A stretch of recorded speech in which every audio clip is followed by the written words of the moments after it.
vamos aqui falar um pouquinho sobre dízimo. Na verdade, um assunto um tanto de improviso, que eu vou falar nesse momento aqui, mas que é uma base para entender num momento mais oportuno, com um tempo mais adequado e conferir direitinho nas escrituras. Mas vamos lá. De forma bem simples, dízimo é 10%, né? A décima parte de algo, né? Isso é dízimo, né? Seria, se estivermos falando de dinheiro, seria 10% do valor de um salário, né? De um valor. Especificamente no assunto bíblico, no assunto religioso, é comum as igrejas cobrarem o dízimo, né? Os fiéis dão 10% do que ganham. E aí vai variar de igreja para igreja. Tem igreja que isso é abordado de forma mais rígida, né? Há um tanto de cobrança. E há outras que é mais tranquilo. Enfim, dízimo, dessa forma mais clássica, é dinheiro, né? Doam 10% do que arrecada. Mas vamos pensar pela Bíblia, né? Se é bíblico dar dízimo, né? Jesus cobrou dízimo. Os primeiros discípulos, os pregadores ali do início, Pedro, Tiago, João, o próprio Paulo, o que eles falavam a esse respeito, né? Eles cobravam das pessoas, né? Havia essa priorização para esse assunto financeiro. Então vamos entendendo aqui. Absolutamente que não, que Jesus e a Bíblia no Novo Testamento, a gente não vê uma cobrança, um mandamento, né? Então, de forma objetiva, não há essa instituição de dízimo como regra, como mandamento. O que se sabe é que necessitamos de dinheiro aqui para essa vida humana. Então o dinheiro tem sua importância. Mas nós que somos espirituais, nós que somos cristãos, nós que de fato somos de outro mundo, somos de cima, evidentemente que não vamos estar apegados a essas coisas terrenas aqui. Claro que não vamos ignorar a necessidade de se alimentar, de viver uma vida boa aqui, desde que essa vida boa seja com o suor do nosso rosto, seja de forma justa, seja por méritos. Então, é preciso trazer essas compreensões. Nós podemos ver uma boa base desse assunto através de Paulo, o apóstolo Paulo. Você vai acompanhar nas cartas de Paulo que é um direito do pastor, é um direito do pregador, é um direito do ministro ser assalariado. Paulo vai ter passagens que ele vai trazer essa informação, porque isso, como é que eu posso dizer? É dito por ele diz sobre não me fugiu agora a expressão exata, mas primeiro ele traz uma comparação da literalidade, né? do pastor cuidando do gado, né? E aí ele traz um exemplo de que quando você está cuidando do gado, evidentemente você vai se alimentar do leite, né? Da venda ali da carne, da lã. Então você vai se alimentar.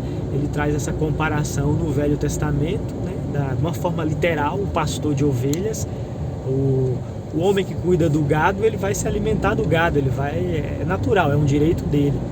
E espiritualmente, os pregadores, os verdadeiros pregadores, é um direito deles serem cuidados, né?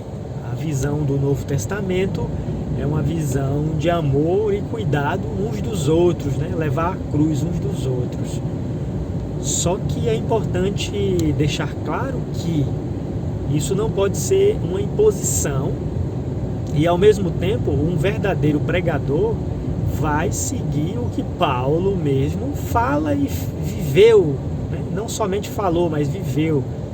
Paulo não aceitava dinheiro de irmão nenhum. Eu posso provar isso na Bíblia. Paulo, o apóstolo, como o maior exemplo que deve ser seguido, ele diz: sede meus imitadores como eu sou de Cristo.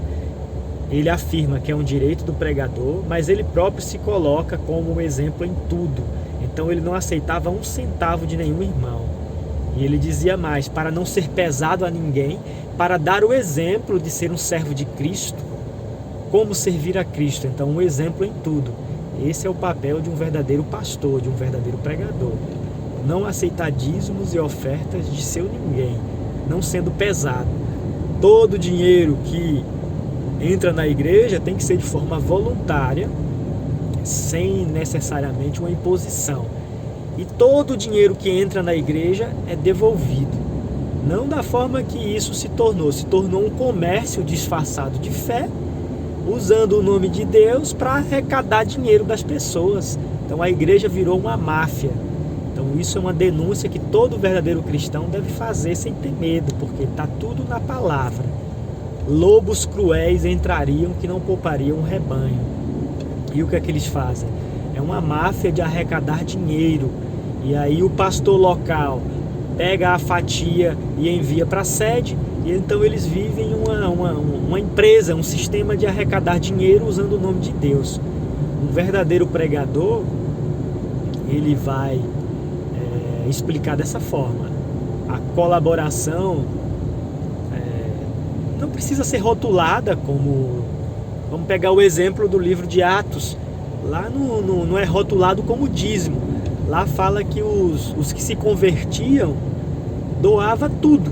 Ricos, homens de grandes fortunas, vendiam suas propriedades e depositavam aos pés dos apóstolos tudo aquilo que eles vendiam. E aquilo era repartido tudo em todos. Não há uma nomenclatura de dízimo nessas passagens. Então seria uma doação voluntária. Nenhum apóstolo estava pedindo nada. E isso era feito o quê? Devolvido para todos. Havia uma irmandade, uma fraternidade. Ou seja, por que não explicar isso para o povo? Cadê? Paulo arrecadava esse dinheiro, ele não ficava com um centavo. Então, que os pastores deveriam ter a vergonha na cara e explicar isso para os fiéis e dizer para o pastor presidente o seguinte: você não é meu presidente não. Essa igreja aqui é obra de Deus e todo o dinheiro que entrar aqui, vou conversar com o tesoureiro e com os irmãos aqui. Nós somos homens, nós não somos meninos não. Então o administrativo da igreja aqui o dinheiro vai ser investido em nós mesmos, irmãos que necessitam. Não vai ser salário meu e nem de irmão nenhum. Todo mundo aqui precisa trabalhar, a começar de mim. Eu preciso ser o exemplo como Paulo ensinou. Eu posso provar isso na Escritura. São palavras de Paulo. Ele mostra que o pregador deve ser isso, o exemplo em tudo. Então esse assunto de dízimo é muito mal ensinado nas igrejas. De forma resumida, não precisaria ser rotulado como dízimo.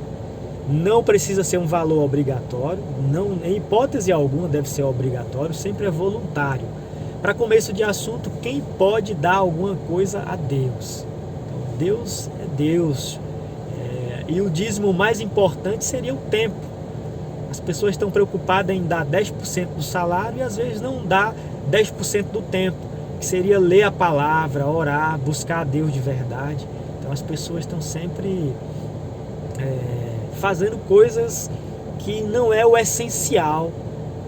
Uma outra comparação você pode fazer com o pai que paga a pensão. A lei obriga o pai a pagar a pensão, 30% lá do salário. Um verdadeiro pai vai precisar da lei para dar uma pensão miserável para um filho? Um verdadeiro pai não vai precisar de pensão não, ele vai dar muito mais que 30%. Então um verdadeiro cristão não vai precisar de uma lei determinando que vai ter que pagar dízimos. Um verdadeiro cristão, a começar do pastor, ele não vai aceitar um centavo. Esse é um ponto que tem que começar do pastor. O pregador que é de fato de Deus não vai aceitar ser assalariado e vai ter essa coragem de pegar tudo que a igreja arrecadar, lembrando que o que arrecadar não é nada obrigatório, tem que ser voluntário, e essa arrecadação é devolvida para os próprios irmãos. Um verdadeiro ministro não estaria preocupado em construir uma igreja parede, mas estaria preocupado em ver as necessidades dos santos. É muito mais de Deus fazermos casas para quem não tem casa do que fazermos um templo. Os apóstolos não se reuniam em templos, eles se reuniam nas casas. Por que hoje a gente tem que se reunir em templo? Então percebe? O erro começa daí. Se valoriza muito os templos. E essa palavra viva, esse ensinamento verdadeiro, está aí.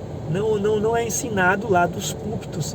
Precisa um maluco como eu falar isso para você, e posso mostrar na escritura, e o coração de quem tem Deus entende que não Deus não está cobrando, né? E a administração financeira sempre foi dessa forma com os apóstolos. Após os apóstolos é que a coisa foi toda desandando e a gente começou a ter uma igreja, a começar da primeira igreja, que foi a católica, uma igreja denominada. Criaram uma denominação para chamar de igreja, e da igreja católica saiu o modelo de todas as igrejas que temos hoje. Com entendimento, precisamos chutar o balde e expulsar mudar esse modelo de igreja que a gente tem atual. Esse modelo de igreja que temos atual não foi colocada por Jesus.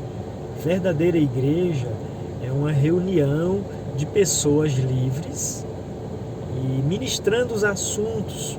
O assunto dízimo, por exemplo, é um assunto simples que não deve ser doutrina. É um assunto bem básico, né? Colaboração financeira. A gente vai se reunir, vai ter gastos. Quem vai bancar isso?